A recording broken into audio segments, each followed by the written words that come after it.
Hello guys, good afternoon. Yung hapon may order na naman tayo, isang litson. So guys, bago ang lahat, huwag kalimutan mag-subscribe at mag-like at pag-share ng ating video. So guys, hindi natin patagalin. Ito na, let's start!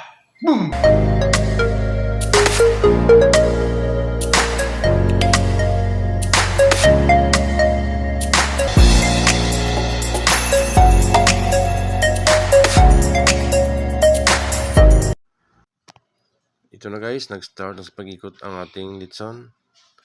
Order pala ito ni Nonoy Jubin Pamiras para sa ika-7th birthday ng kanyang anak.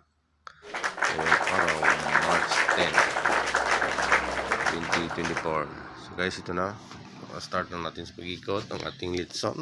Na guys, naka 30 minutes na tayo sa pag-ikot ng ating litson guys. So makita nyo, nag-start na sa pagpula yung ibang part ng ating litson.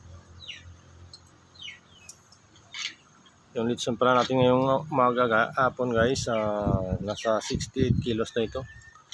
Sabi ng mayari, 68 kilos na ng kinilo nila. So malaki-laki din yung litson para sa ika-7th birthday ng kanyang anak, si Nonoy Jubin Plameras. Thank you pare sa pagtiwala sa Ramilas Litson. Ito na, umikot na yung litson mo. Ito na guys, ang ating litson, naka 45 minutes na. So kung makita nyo guys, pulang-pula na siya. Wow! Pero may part pa rin na hindi masyado pumula. Yung part na pumula, yun na muna yung nilagyan natin ng mantika guys, para niya magsabay sila mamaya ng pagkapula. Ganyan yung mga tutupan tayo ng dalawa. Naglobo. Natin nakita na naglobo pala. Yung kasama natin umalis, pagbalik niya tumutok na. Hindi natin tusok kasi tayo lang umikot. Manual tayo yung pag-ikot natin ngayon guys, kasi malaki yung litson natin. Manual natin para maluto talaga yung litson natin. Kasi mahirap ipaikot-ikot mo ito sa makina mamaya kasi mabilis yung ikot ng litson na natin. Baka gano'n na naman, mag-salay na naman yung litson natin. Manual na lang natin para hindi masyado mag-disalay yung litson natin kasi malaki masyado yung litson natin, 68 kilos. Ito po malaki, hindi ko na pinapa-ikot sa makina guys para hindi siya masira yung litson natin. Kasi yung laki na natin, mabilis yung ikot niya. Natin napalitan yung sprocket kasi naka-fix yung paggawa ng litson na natin. Ito na guys, naka 1 hour tayo sa ikot ng ating litson. So makita nyo guys, pulang-pula ng ating litson. Wow! Natutukan tayo ng dalawang kapunit na yung balat ng ating litson. So natin na maluto yung litson natin guys.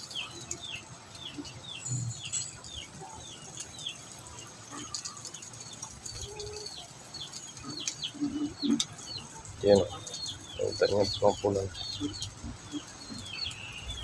1.5 hour na tayo sa pag-ikot ng ating litson guys. Nakita nyo, pula ng ating litson. Tutukan tayo konti-konti ng litson natin.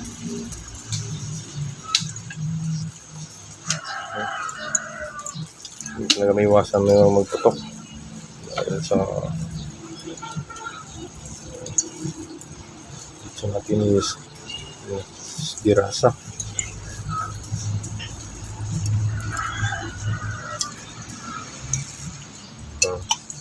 Kanya po ang ng ating litson.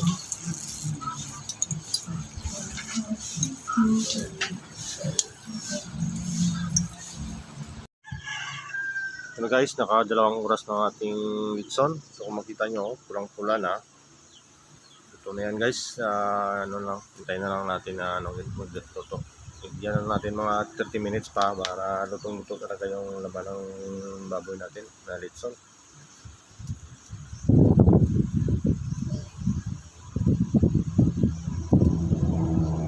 2 oras at sa kalahati yung litson natin. Malakas na yung kalayo natin para siguradong lutong-luto ang ating litson. Kasi matagal naman yung party, 4 PM pa man, kahit alas 3 pa, kahit 1 oras pa ang ating luto para maganda yung pagluto ng ating litson. Kaya siguradong lutong-luto ang ating litson, guys.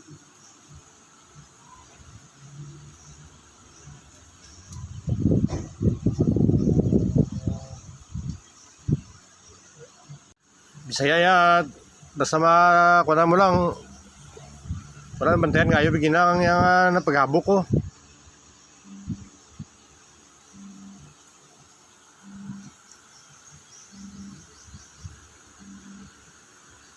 Luto naman yun. Importante, luto ang litson.